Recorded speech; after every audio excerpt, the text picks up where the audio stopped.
I always say when a bad thing happens. Yes, when a bad thing happens. Yeah, so I mean, when a bad thing happens, it's an opportunity to be great. To be great. So My dreams that were shattered, they weren't set. I always say, they're not shattered, they change. They change. It's again, I always say that one mind shift to the solution to a problem.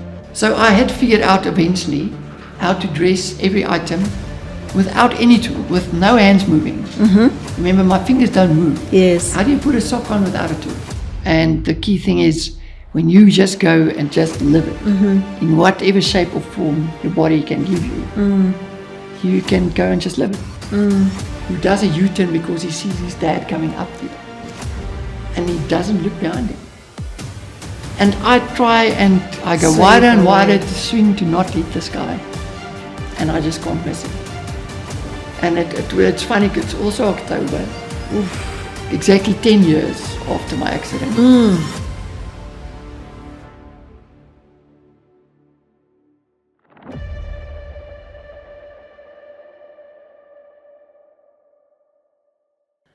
I always say when a bad thing happens. Yes, when a bad thing happens. Yeah, so I mean, when a bad thing happens, it's an opportunity to be great. To be great. So what makes the great great is when a bad thing happens is an opportunity To be great. to be great.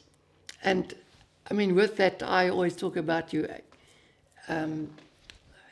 one mind shift away from the solution to any problem. And all of these things I'm saying, it comes down to they all intertwine. Yes. Because when a bad thing happens, you have to make that one mind shift. And make it, But it's just making that mind shift. It's that choice that you make. Yes. Instead of ranting or looking at the negative side, yes. you make the choice to look at how can I make that door closed, but there's the open door. How can I make this work? Yeah. How can I make something positive out of this?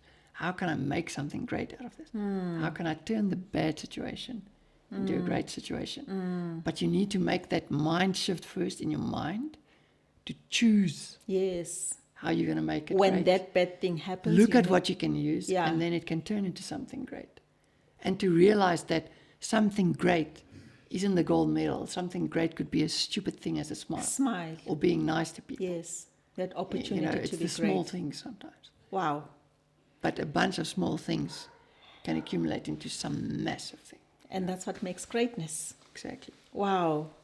And I think at that time, that age of 17 or so, that was then the beginning of greatness showing up. Not that it wasn't there. Yeah, but because- already it's just because then a bigger defining a bigger- adversity kind of exactly. moment. Because a bad thing happened And a choice you make, and you are yeah. told there's no cure, and you are told it's gonna deteriorate over time, but you then use that as an opportunity to be great. You're like, I'm gonna use my eyesight while I can, as if it's the last time I can use it.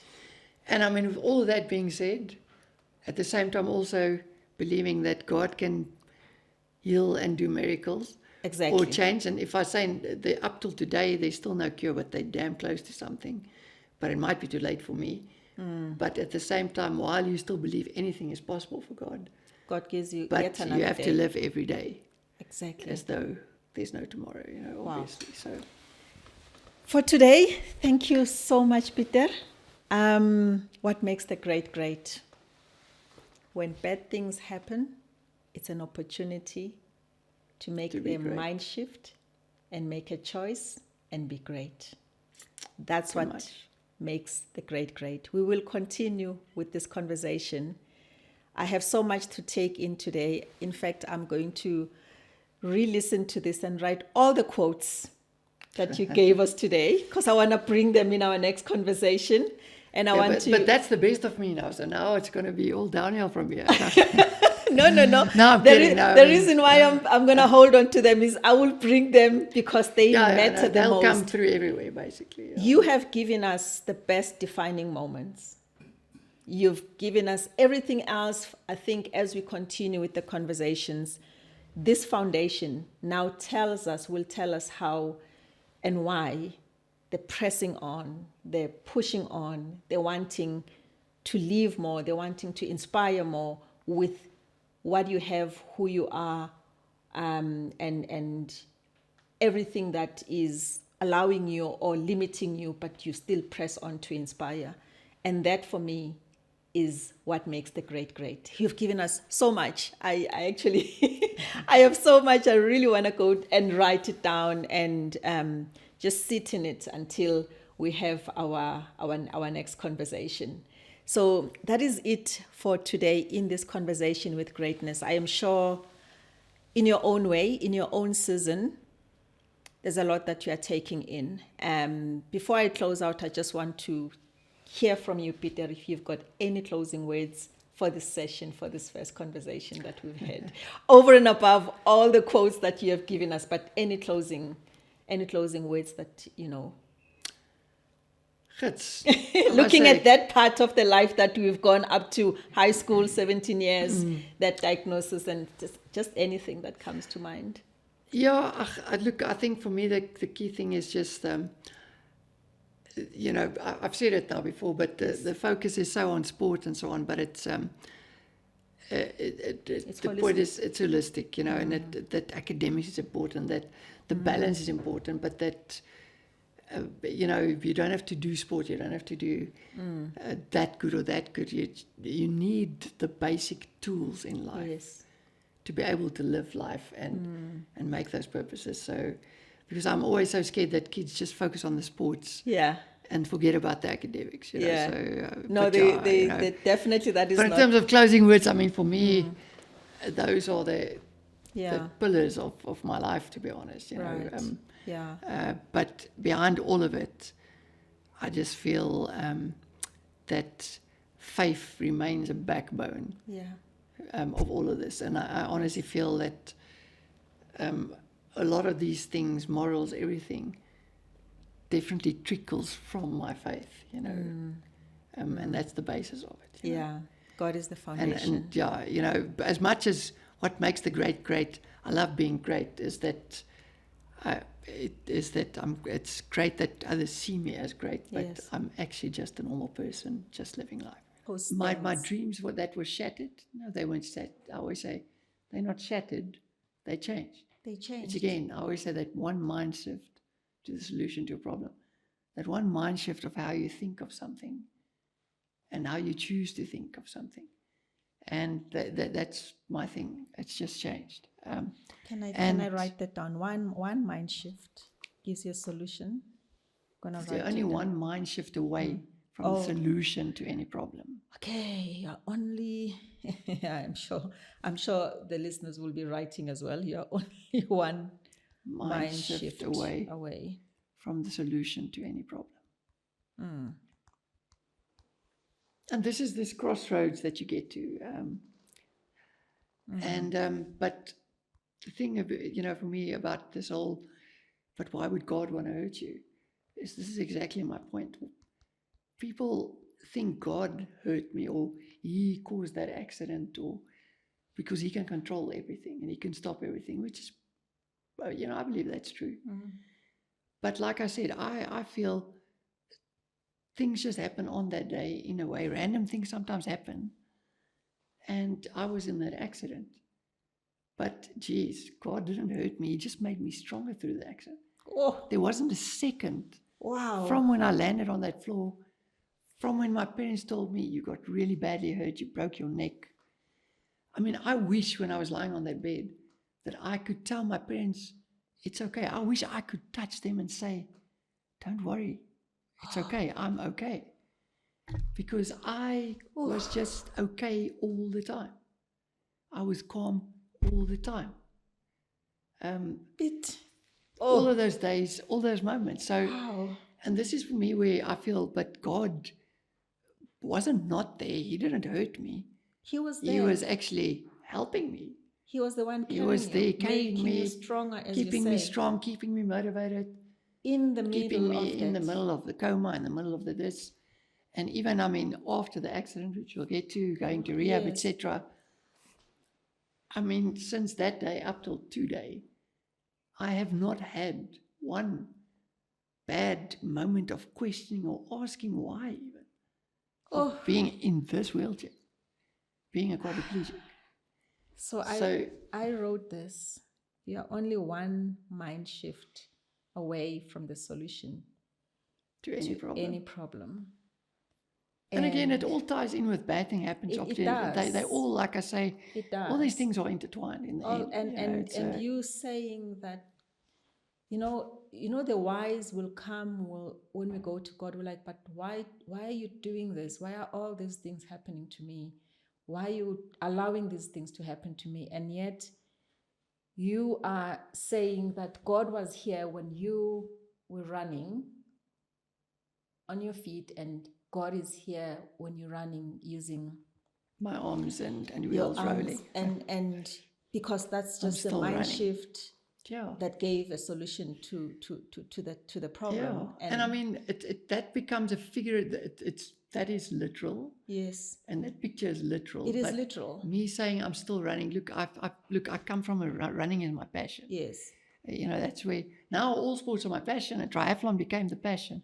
But running is the one that I loved. I remember. I just put on my shoes and I'm free run. and I just go. Yeah. So for me, when I say I'm still running, it's also figuratively. You're still living your purpose. Just living it. And I say... with God there with me, and He's always been there with me. Even when the accident happened. And I always say, my body is an earthly vessel. Yes, if God would have hurt me, He would have hurt Pieter. He would have hurt Pieter du Preez. But Pieter du Preez is not the this body. Man. Yes, the body is part of me, but the body is a gift that was given to me. And I have to look after it. Even in religion, I feel the body that God gave me, I need to look after it while I have it. And I need to use this body, but it's just a tool. It's like having a car that the first gear doesn't work anymore. Now you have to drive off in second gear, but it's still working, but now you have to drive it differently. But you could still drive it in a way that it takes you from point A to B, but now it's just in a different way. But you do know that's not automatic to all of us, right? That no, is a I choice. Do know that. It's a choice You made, and it's a conscious and that's choice. my thing. This through my journey, and I don't know why God chose me and my journey and all this to happen. But this gives you the whole context from what happened that whole year, what shaped it all, but what happened my whole life maybe. Yeah. To get to that point, and this is why this was also a very big defining point. It is indeed in my life, obviously my accident. Yes. But then also get knocked down, how we deal with it, how you get up. And there's all these cliche sayings, but I feel, my whole journey was the embodiment of that. And trust me, that wasn't the last. After that, there's been many other stuff physically. But mentally, I feel after that first, our eyesight, the diagnosis, then, the whole journey, then that year fighting with God, then, reading that book, The Alchemist, then finding myself with the sport again and just realizing this really, it's all like, there was like confirmations of things. Absolutely. Then getting touched by that angel. Then I'm in this major accident. And then from there, the story continues. It's crazy. The story does to my wife, everything. Yeah. But my getting dressed story is the clean story to explain. But this is for me where the sport and the belief and the mindset comes in. So I had figured out eventually how to dress every item without any tool, with no hands moving. Remember, my fingers don't move. Yes. How do you put a sock on without a tool? Can you think if you can't move your fingers, how you put a sock on? Underpants, pants. Remember now, you can't stand up. You can't lift your leg up. Yeah. You can't lift your bum up. How do you dress yourself? Okay, so just think about that for a moment. I am thinking about it. But now, I figured out every part of getting dressed. Yes. It's all tricks though. Right. And it's almost like, when you're a kid, you also have to figure out how to do your laces, how to dress. But then the coordination comes and you go. So again, it's just rewiring your mindset of, okay, but now you're a baby again. This is what you have. How can I make that work and do this? But again, that's the stuff people tell you can't. So yes, mindset. You have to believe that first of all, the mind shift. Yes. Maybe I can. You don't have to say, yes, for sure you can. But you just have to think, maybe there's a possibility, yeah. If you never start trying, I can promise you it's not going to happen. But let's try. Anyway, so now I figured that out. Now I can dress everything. But how long is it going to take me to dress everything? Now, the first time I felt, okay, I'm in a space where I can dress myself fully. I gave that, there was a person always with me in the beginning. Shame, her name's Karen, amazing girl. And she, I gave her my stopwatch. I said, okay, you start the stopwatch. Stopwatch for dressing. For dressing. And I could see she wanted to laugh. I'm timing myself getting dressed. Okay? Yes. And 2 weeks later, so it's okay, but anyway, first time, 51 minutes. 51 minutes. Roughly. I mean, I can't remember exactly 51, 10 seconds, whatever. It's 51 minutes. It was close to an hour. Right. But now you're dressing for 51 minutes. You're still getting your muscles back and stuff. I'm stuffed, dead, after doing everything by myself. You're tired, yeah. You can't dress for an hour every day, although I know a lot of women do that. But, jokes aside, I mean, I'm not a feminist. Yes. I'll have to time myself. I'm probably just about that. But the point is, for me, with the timing, from sport before, when I did my first duathlon, cycled 40 Ks, you saw guys, I could run, but then the bike, I averaged 31 Ks an hour. And the guys who win the race are averaging over 40. I'm like, that's impossible. A year later, I'm averaging over 41. And then it's just by keeping on doing it, you just see, but now I'm here. A year ago, you thought you'll never be here. Now I am here. Now I am here. I've arrived. Yes. So that made me think, okay, I want a measurement of getting better. What better measurement for me, sportsman? Yes. I've stopwatched myself my whole life. Yes. So I timed myself. And then I said, okay, I cannot dress for an hour every day. It's not functional. My target that I would feel this is a functional target is 15 minutes, 1-5. From 51 to 1-5. I need to get myself to 15. So then I said, I'm going to go every day 15 minutes. And I dress for 15 because I have to do it as well. If you don't do it, you're not going to get better. Yes. It's like practice makes perfect. Exactly. You have to physically do it. Exactly. And by doing something, just do it again. Just do it. Yeah, just live it. You figure out new ways maybe. As you get stronger, it gets faster. The point is, I get to 15 minutes, and then I stop, and then that person can finish dressing. Yeah. You know, because if you have to go somewhere, you can always say, okay, but I want my 15 minutes. Yes. With the whole point being, hopefully, at some point, I'm going to get to 15 and I'm fully dressed. And sure, then I would on certain days say, okay, that didn't work. I lost a lot of time here. Then you train just putting the sock on. Yes. Or you train a different way, try a different way of pants or whatever. But then it's like a training session. It's like a training session. Yes. And that's, I always say, this was my first challenge that I'm like, I see this as a challenge. I make this fun. And I mean, to think about, it was fun for me. Yeah. To train, to put a sock on, to train to get dressed. I made it like a race. And then you hit that target. But then I hit that target and I put the sock on quicker. This, that. Yeah. Now she, I knew she didn't laugh in front of me, but maybe if you ask her today, she'll say no, she never wanted to laugh. But I'm sure she'll concede. She did think, geez, this guy is ridiculous. He's never going to dress in 15 minutes. 2 weeks later, she started cheering me on because she started saying, geez, this guy's flipping getting better. And I think it was a month later, I was 15 minutes and I was dressed. Wow. And I can't hold myself to a month, 5 weeks, whatever, but it was roughly there. Yes. And then I said, okay, well, this worked well, so I'm going to go 7 minutes. Now you want 50% of it. I'm going to make my impossible target that I will never reach 7 minutes. So this is that impossible I'm talking about. Yes. And I thought I'd never reach it, but then I always have something to chase to get better. And because then I'm chasing something I'll never reach, but I'm getting faster chasing 7 minutes in dressing. And then I started making targets on everything. Once I could get in and out of the bath myself, which I was told was impossible. And I mean, she will tell you the stuff I trained or did. I remember a specific session trying to get in and out of the bath where I spent 2 or 3 hours. I held her up the last attempt because she had to leave home already 15 minutes before. Wow. And again, take back to my anecdotes, if you want. When a bad thing happens, it's an opportunity to be great. Right. And, that whole thing about So God you created looked for my that. life, Yeah. but I have to go and just live it. Just live it. Yeah. And the key thing is when you just go and just live it in whatever shape or form your body can give you, you can go and just live it.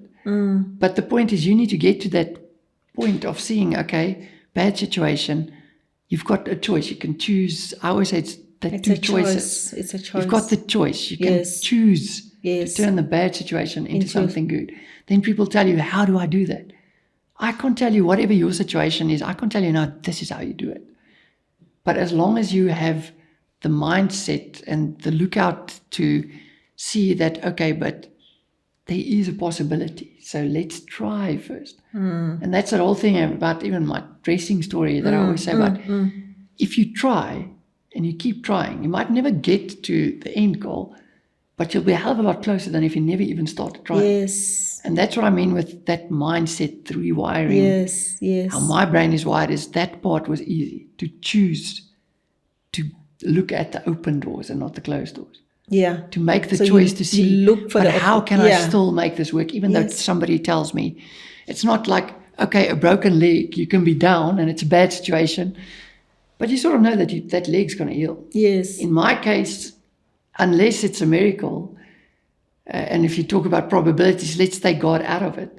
Medically, you are told this is it. So your leg, it's broken, it can get fixed. Your neck, your spinal cord is severed, it's not going to get fixed. It's not going to get fixed. So that's a little bit of a different situation. Right. So often people are in bad situations where they feel like that. It's never going to be fixed. But then the thing is and the fact is it won't get fixed, but it's about how do you you can pull that opportunity. The point is, yes. And this is what I want to get to with everybody was looking at how all my dreams were shattered. Yes. I was looking at how all my dreams was changed. Now that's two completely different outlooks. They were not shattered, they were shattered changed. is they're never going to gone. come. Yes. Changed is, okay, this Different has happened. delivery model. Change direction. Look at the open doors. Yeah. Change the dream. Wow. So, and I mean, in that, I mean, I can't say I was in that moment lying on the tar or while in ICU, I was thinking about, okay, gold medal at the Olympics, gold medal at the Paralympics. And to be honest, up to today, now that I have a gold medal at the Paralympics, it's not the same as a gold medal at the Olympics. It's not the same thing. It's different. It doesn't matter how you say, and some will say, yeah, but it's just as amazing, and some will think it's more amazing. I'm a competitor. The depth of competition at the Olympics is way tougher than the depth of Paralympics. So you can't compare them. But then there's a whole bunch of other elements behind it that you can say, but you had to overcome things. Yes. But the point is, it's never going to be the same thing. Right. Just as you get guys who are amputees or other para-athletes who want to compete in Olympics.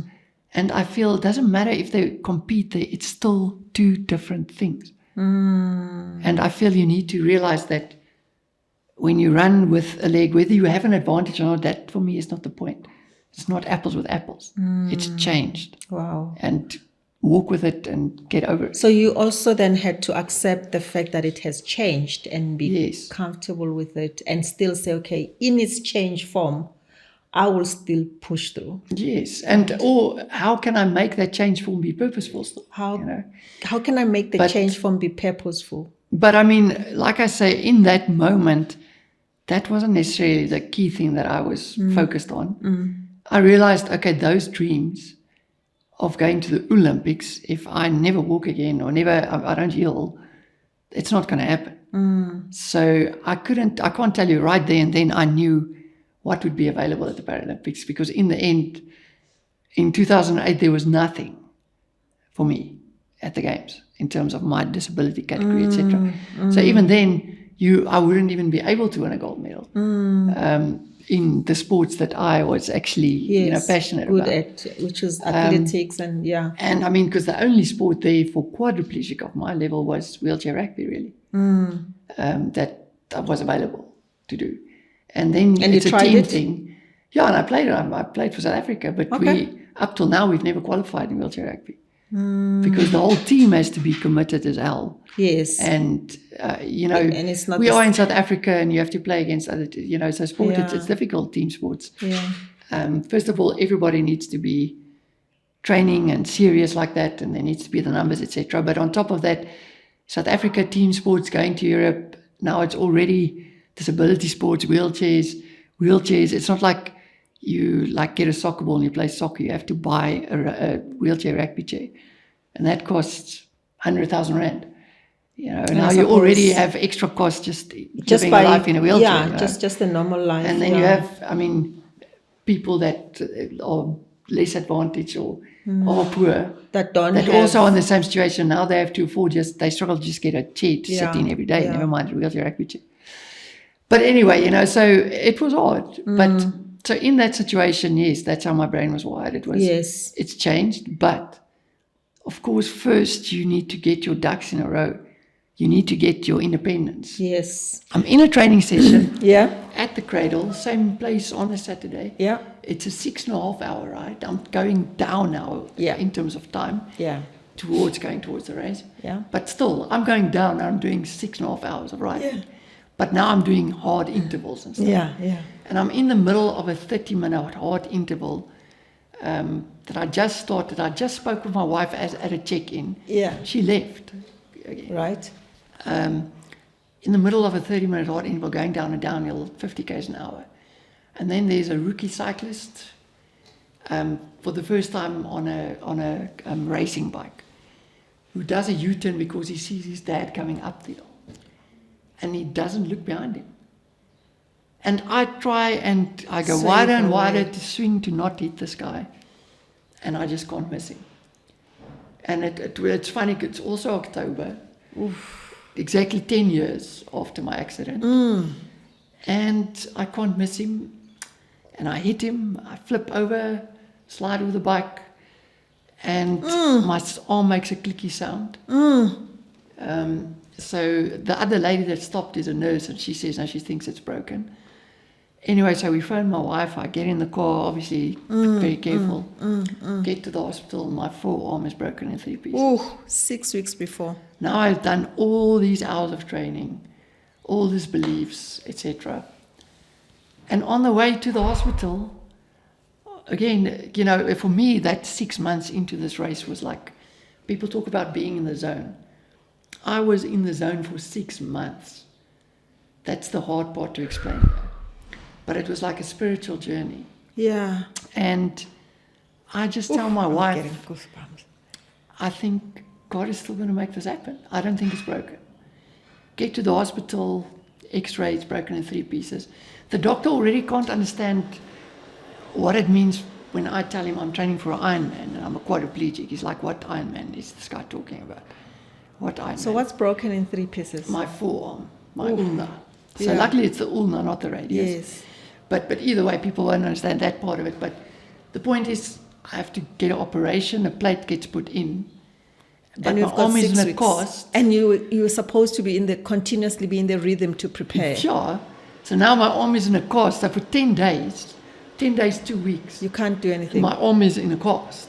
So, and I don't know why, but God is just telling me, I don't know, I just keep believing it's going to happen. I don't know how I tell my coach, my arm's broken. But 6 weeks before, so we put the plate in. Yeah. Now in that first 2 weeks, I train with one arm, even in my racing chair. I go out on the road here, but now quite road. Train in the racing chair. I just keep the rhythm going, but now we need to be careful of what we do to keep the balance. Yeah, yeah. But I mean, I remember training with one arm 6 hours on the indoor bike with this cast still like this, trying to keep both shoulders like that. The stuff I could do gym with the one arm I did to keep the shoulder fit. I've used the word unstoppable, but this is... But that's why this is a much longer discussion. But the point being, now I've broken my arm. Yes. Then there's one thing I thought that wouldn't hurt because it's swimming. So swimming, you determine the force. Yeah. So I thought when this cast came off, once the wound heals of the operation, so it's different than the bone needs to heal because they put a plate in. So that will support the bone while it's healing. Yeah, yeah. So once you keep the arm still, because I heard it was high up, so it's close to my elbow. So unfortunately, I had bursitis in the elbow then as well, which I didn't realize would be that painful. The first swim I did, and I think it wasn't exactly 2 weeks, it was like 11 days later. No, actually the first swim was exactly 2 weeks later. I jump in the pool and I thought it would be fine. I jump in that pool and it hurts. Now I'm in the water, so I get out of that pool. I think I swam 45 minutes, but it hurts. And I get out of that pool and now there's these voices of doubt. Yes. But God told me this is happening now. Why is this so sore? Oof. And luckily my wife can't see the tears in my eyes because I'm hurting. So whether it's tears from pain and tears from the swimming, this is not. The voices and what the battle of the voices. She doesn't see the tears because I'm wet. Yeah. You know. But I get out of the pool and I just don't tell her. I tell her, no, it was okay. But meantime, inside, it wasn't okay. I'm like struggling with this. Am I going to be okay? Yeah. But again, I the whole time, God, nothing, Bible verses, just daily, like signs, whatever, it's going to happen. Everything it's going to happen. Yeah. It's that disruption so you spoke about. So then I mustn't let my wife see the pain. If she saw the tears, then she stops her there. She would say no. Yeah, yeah. And so I just tell her, no, it's okay. Yeah. Let's just go with it. And I mean, it's insane. Why? You know, why? I don't know. But I think the important thing for people to realize there was, now at that stage, I had known of 2 other quadriplegics, but they're in the sport class above me. So they actually have tricep function and some hand function, who now knew about me as well. And we all want to be the first quadriplegic to do a full and full everybody knows the first guy on the moon's name, not the second guy. Exactly. So, I mean, whether I now say I'm the first C6 quadriplegic, that doesn't matter. It's first quad or nothing. That's it.